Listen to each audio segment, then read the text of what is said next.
गांव के बिल्कुल किनारे एक छोटा सा मिट्टी का घर था। छप्पर की छत, दीवारों पर जगह जगह दरारें और आंगन में रखा टूटा फूटा लकड़ी का दरवाजा। यही था रमन का घर। उस समय रमन 16 साल का था। रसोई से उसकी माँ की आवाज आई, रमन बेटा जरा इधर आ, तेरे लिए गर्मा गर्म रोटियां बनाई हैं। रमन जल्दी से आंगन में आया। उसकी माँ, जो गांव में सुशीला दीदी के नाम से जानी जाती थी, गोरी चिट्टी बड़ी बड़ी आंखों वाली और चेहरे पर हमेशा मुस्कान रखने वाली औरत थी। लेकिन आजकल उनकी आंखों के नीचे हल्के काले घेरे बन गए थे। बीमारी धीरे धीरे अपना असर दिखा रही थी। रमन ने रोटियां खाते हुए कहा, अम्मा, कल स्कूल में मास्टर जी ने कहा कि अगली बार अगर फीस नहीं दी तो नाम काट देंगे। मैं क्या करूं? सुशीला दीदी ने मुस्कुराकर उसके सिर पर हाथ फेरा। अरे इसकी चिंता मत कर बेटा, मैं तेरी पढ़ाई किसी भी हालत में बंद नहीं होने दूंगी। तू पढ़ लिख कर बड़ा आदमी बनेगा, यही तो मेरी ख्वाहिश है। रमन थोड़ी देर चुप रहा। उसकी नजरें जमीन पर थीं। उसे पता था घर में आमदनी का कोई पक्का साधन नहीं था। माँ सिलाई कढ़ाई करके और कभी कभी खेतों में मजदूरी करके घर चला रही थी। तभी बाहर से जोर की हंसी की आवाज आई। अरे रमन, तू फिर स्कूल जा रहा है? तेरे नसीब में तो खेत में मजदूरी लिखी है, पढ़ाई लिखाई तेरे बस की नहीं है। गोलू गांव के मुखिया का बेटा था। गोलू की उम्र भी रमन के आसपास थी, लेकिन घमंड आसमान छूता था। महंगे कपड़े, हाथ में चमचमाती घड़ी और बातों में तिरस्कार। रमन ने उसे अनसुना करने की कोशिश की, लेकिन गोलू और आगे बढ़कर बोला, और सुन, तू बड़ा आदमी बनेगा। पहले अपने घर की हालत तो देख, तेरी माँ भी तुझे पढ़ा के क्या हासिल करेगी। रमन के चेहरे पर गुस्से और दुख का मिश्रण था।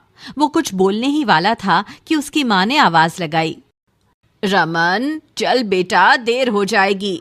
गोलू से उलझने का कोई फायदा नहीं। रमन चुपचाप स्कूल की ओर चल पड़ा। स्कूल से लौटते समय रमन अक्सर गांव के चौक से होकर आता था। वहां एक बड़ी सी पक्की हवेली थी, जिसके बरामदे में बैठी रहती थीं शांति देवी, गांव के पुराने जमींदार की विधवा पत्नी। शांति देवी का कोई बेटा बेटी नहीं था। उन्होंने रमन को देखते ही पुकारा, अरे रमन बेटा इधर आओ। रमन झिझकते हुए पास गया। क्या खाया दोपहर में? जी अम्मा ने रोटी दी थी। बस रोटी? चल अंदर आ, तेरे लिए दूध और गुड़ रखा है। रमन पहले मना करने लगा, लेकिन शांति देवी ने प्यार से उसके सिर पर हाथ रखा।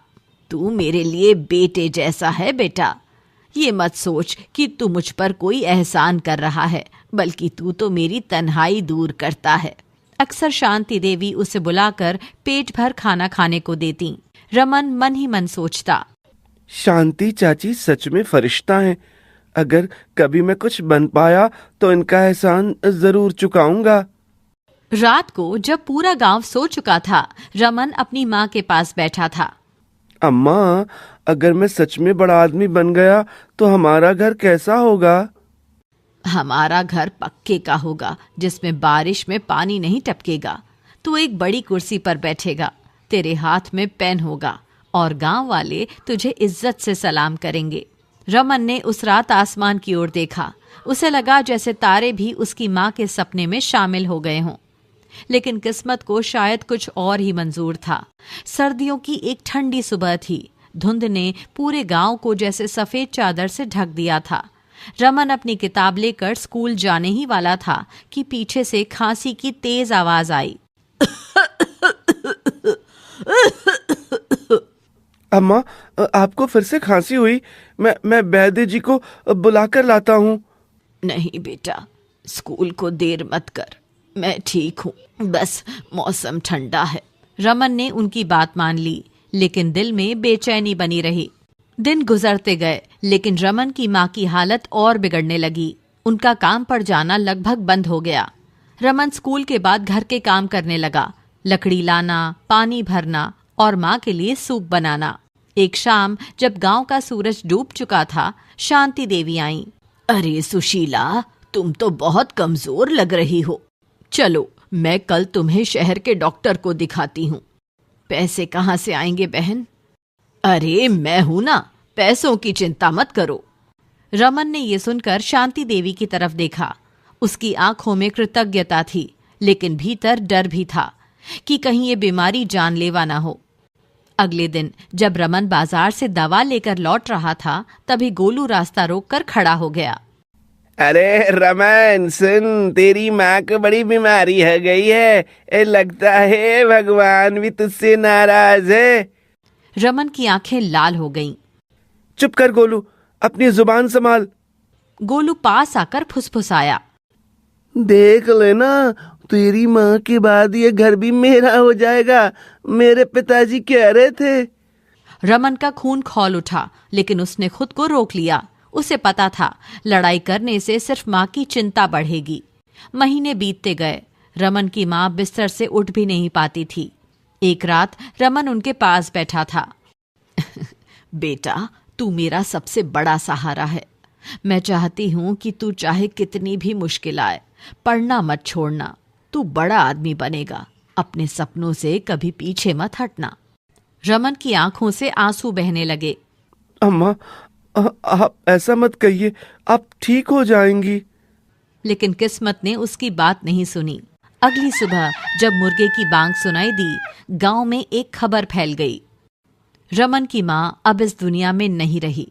गांव के लोग आपस में बातें करने लगे। बेचारा रमन, पहले बाप नहीं रहा, अब माँ चली गई। अनाथ हो गया वो। ना जाने कैसा भाग्य लेकर आया था। शांति देवी सबसे पहले पहुंची। उन्होंने रमन को गले से लगा लिया। बेटा, हिम्मत रख। तेरी माँ को गर्व होगा अगर तू उसके सपनों को पूरा करेगा। रमन चुप था। उसकी आंखों में आंसू थे, लेकिन भीतर कहीं एक आग जलने लगी थी। मैं हार में ही मानूंगा। माँ के गुजरने के बाद घर में खाने तक के पैसे नहीं थे। किताबें पुरानी हो चुकी थीं और फीस भरने का सवाल ही नहीं था। रमन ने गांव के चौक में जाकर जूते पॉलिश करने का काम शुरू किया। सुबह से शाम तक धूल में बैठकर काम करता और रात को लालटेन की रोशनी में पढ़ाई करता। कई बार गांव के लोग ताने मारते। देखा, पढ़ाई का शौक रखने वाला जूते चमका रहा है। रमन हर बार अपनी माँ की आखिरी बातें याद करता। कभी पढ़ाई मत छोड़ना। इस बीच गांव के मुखिया की नजर रमन के घर पर पड़ चुकी थी। एक रात गोलू ने घर आकर ताना मारा। अरे रमन, तू ज्यादा दिन इस घर में नहीं रहेगा। मेरे पिताजी कह रहे हैं कि तेरा घर तो अब गांव की जमीन में शामिल हो जाएगा। रमन ने उसकी तरफ देखा, लेकिन कुछ बोला नहीं। उसे पता था असली लड़ाई अभी बाकी है। बरसात का मौसम था। आकाश में बादल गरज रहे थे और गांव की गलियों में कीचड़ भर चुका था। रमन सुबह से चौक पर बैठा जूते पॉलिश कर रहा था। तभी दूर से मुखिया जी आते दिखे। उनके पीछे गोलू अपनी छतरी पकड़े अकड़ते हुए चल रहा था।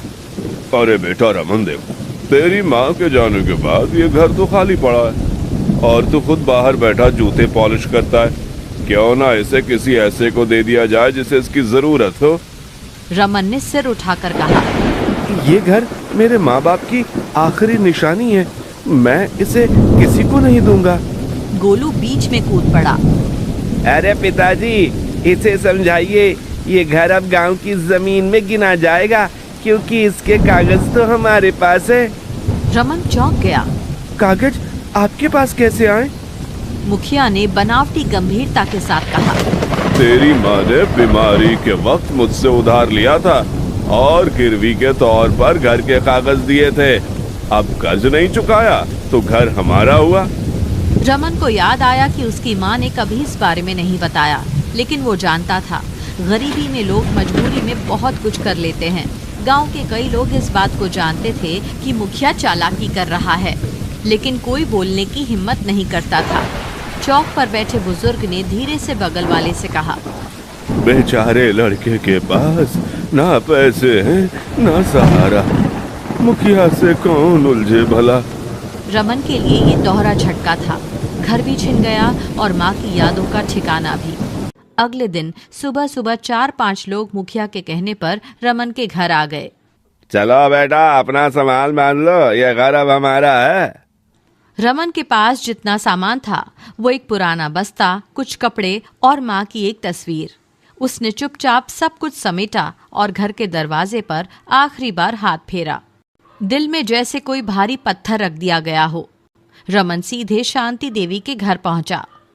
अम्मा जी, मैं यहाँ नहीं रह पाऊंगा, मुखिया ने घर ले लिया। शांति देवी ने उसे गले लगाया।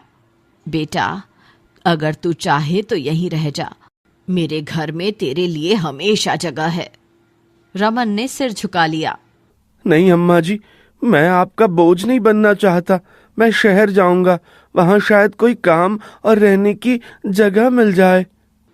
शांति देवी की आंखें भर आईं, लेकिन उन्होंने उसका फैसला मान लिया। जाते समय उन्होंने उसके हाथ में कुछ पैसे और खाने का एक छोटा झोला थमा दिया। ये मेरी तरफ से आशीर्वाद है, और बेटा, जहां भी रहना अपनी माँ का सपना मत भूलना। रमन गांव से पैदल निकला। रास्ते में खेत, जंगल और कच्ची सड़कें थीं। शाम होने तक वो पास के कस्बे के बस अड्डे पर पहुंचा, जहां से शहर की बस मिलनी थी। बस में बैठा तो खिड़की से बाहर देखते हुए माँ की बातें याद आने लगीं। तू बड़ा आदमी बनेगा। शहर पहुंचने पर उसे कोई जान पहचान नहीं थी। बस स्टेशन पर रात गुजारी। सुबह एक पुलिस वाले ने पूछताछ की और फिर उसे पास के एक अनाथ आश्रम ले जाया गया। मैनेजर साहब ने रमन से नाम पूछा। बेटा, अब ये तुम्हारा घर है। यहाँ खाना मिलेगा, पढ़ाई होगी, और अगर तुम चाहो तो छोटे मोटे काम भी कर सकते हो। अनाथ आश्रम का जीवन गांव से बिल्कुल अलग था। सुबह 5 बजे सीटी बजती, सब बच्चों को उठना पड़ता। नल के पास लंबी लाइन लगती। ठंडे पानी से हाथ मुंह धोने के बाद सामूहिक प्रार्थना होती। रमन भी बाकियों के साथ कतार में खड़ा हो जाता, लेकिन उसकी आंखों में हमेशा एक अलग चमक रहती। वो हर पल सोचता कि यहाँ का हर दिन उसके भविष्य की सीढ़ी है। आश्रम में पढ़ाई के लिए सरकारी स्कूल में दाखिला मिल गया। सुबह 8 से दोपहर 2 बजे तक स्कूल, फिर आश्रम आकर सफाई, बर्तन धोना या छोटे बच्चों को होमवर्क कराना। शाम को 7 से 10 बजे तक वो लालटेन के नीचे बैठकर पढ़ाई करता। उसके कमरे के साथी अक्सर कहते, रमन, अरे थोड़ी देर आराम कर ले, पढ़ पढ़ के पागल हो जाएगा। रमन मुस्कुरा कर कहता, मेरे पास आराम करने का वक्त नहीं है, मेरा सपना बहुत बड़ा है। पढ़ाई के खर्च के लिए रमन छुट्टियों में छोटे मोटे काम भी करने लगा। अखबार बांटना, स्टेशन पर कुली की मदद करना, चाय की दुकान पर बर्तन धोना। हर काम में उसने ये सीखा कि मेहनत से भाग्य बदलता है, न कि किस्मत के सहारे बैठकर। एक दिन आश्रम में डाक आई, रमन के नाम। लिफाफा खोलते ही शांति देवी का खत था। बेटा, यहाँ गांव में सब ठीक है, लेकिन तेरे बिना सूना सूना लगता है। मुझे पूरा विश्वास है कि तू एक दिन बहुत बड़ा आदमी बनेगा। मैं रोज भगवान से तेरे लिए दुआ करती हूँ। रमन ने खत को सीने से लगाया और फुसफुसाया, अम्मा जी, मैं आपको निराश नहीं करूँगा। समय बीतता गया। 4 साल में रमन ने इंटरमीडिएट की परीक्षा टॉप रैंक से पास की। आश्रम के मैनेजर ने कहा, बेटा, तुम्हारे पास दिमाग है और हौसला भी, तुम्हें सिविल सर्विसेज की तैयारी करनी चाहिए। रमन के लिए ये नया लक्ष्य था, कलेक्टर बनना। अब उसकी दिनचर्या और भी सख्त हो गई। सुबह 4 बजे उठकर पढ़ाई, फिर स्कूल और कॉलेज। दोपहर में पार्ट टाइम काम और रात को फिर पढ़ाई। उसके कमरे में दीवार पर सिर्फ एक लाइन लिखी थी, माँ का सपना, मेरी जिम्मेदारी। कड़ी मेहनत और अनुशासन के बाद आखिरकार वो दिन आ गया।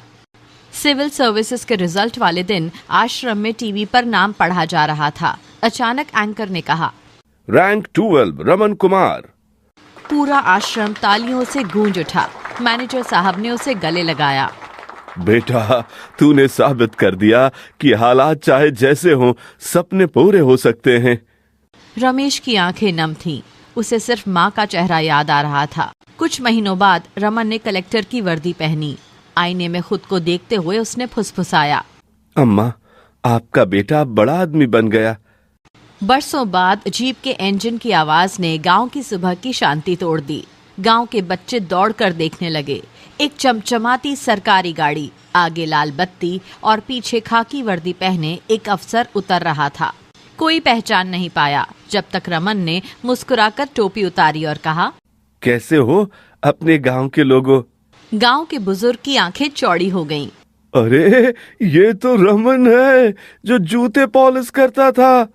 मुखिया के घर में खबर पहुंची। कलेक्टर साहब खुद आए हैं। गोलू भागता हुआ आया और हांफते हुए बोला, बाबा बाबा वो रमन अब कलेक्टर बन गया है। मुखिया का चेहरा एक पल को सफेद पड़ गया। वो तुरंत साफ कपड़े पहनकर बाहर आया और बनावटी मुस्कान के साथ बोला, अरे रमन बेटा, नहीं नहीं, अब तो रमन बाबू साहब हमारे गांव को 4 चांद लग गए। रमन ने शांत स्वर में कहा, मुखिया जी, मैं यहाँ अपनी माँ का घर देखने आया हूँ, वही घर जो आपने मुझसे लिया था। मुखिया ने घबराकर इधर उधर देखा। अरे बेटा, वो तो बस हालात की मजबूरी थी, और फिर अब तो तुम बड़े आदमी हो, ये घर तुम्हारा ही है। रमन ने सीधा जवाब दिया, मजबूरी मेरी थी, चाल आपकी, लेकिन अब मैं हिसाब बराबर करने आया हूँ। मुखिया अपने डर और शर्म के कारण उसी समय घर की चाबियां लेकर आया। रमन ने दरवाजे पर खड़े होकर एक पल आंखें बंद की, जैसे माँ की यादों को महसूस कर रहा हो। अगले दिन रमन सीधे शांति देवी के घर पहुंचा। उन्होंने उसे देखते ही गले से लगा लिया। बेटा, तूने तो मेरा सर गर्व से ऊंचा कर दिया। अम्मा जी, जब दुनिया मेरे खिलाफ थी तब आपने मुझे बेटा मानकर सहारा दिया था। ये घर अब आपका है। माँ कहती थी, उपकार का बदला नहीं, उसे आगे बढ़ाना चाहिए। आप ही मेरी दूसरी माँ हैं। वो घर आधिकारिक रूप से शांति देवी के नाम कर दिया गया। रमन के कलेक्टर बनने और घर शांति देवी के नाम करने के बाद गांव में एक नई ऊर्जा फैल गई। जो लोग पहले कहते थे कि गरीब का बच्चा क्या करेगा, अब वही अपने बच्चों से कहते, पढ़ाई कर, रमन बेटा जैसा बन। मुखिया, जो कभी डर और लालच का प्रतीक था, अब चुपचाप बैठा रहता। गोलू भी भीड़ में चुपचाप रमन को देखता, मानो अपने बचपन के तानों पर शर्मिंदा हो। कलेक्टर बनने के बाद रमन ने सबसे पहले गांव में एक सरकारी स्कूल और लाइब्रेरी की नींव रखवाई। उद्घाटन के दिन उसने पूरे गांव को बुलाकर कहा, ज्ञान सबसे बड़ा धन है। जब तक हम इसे हर बच्चे तक नहीं पहुंचाएं, तब तक कोई रमन, कोई शांति देवी और कोई भी अपने सपने को पूरा नहीं कर पाएगा। उद्घाटन के बाद शांति देवी ने धीरे से कहा, बेटा, तेरी माँ जहाँ भी होगी तुझ पर गर्व कर रही होगी। रमन ने उनकी ओर देखा और मुस्कुराया। अम्मा जी, माँ का सपना पूरा करना ही मेरा जीवन का मकसद था और रहेगा। मॉरल: परिस्थितियां हमें तोड़ सकती हैं, लेकिन हिम्मत हमें जोड़ सकती है। भाग्य वही बनता है जिसे हम मेहनत से गढ़ते हैं।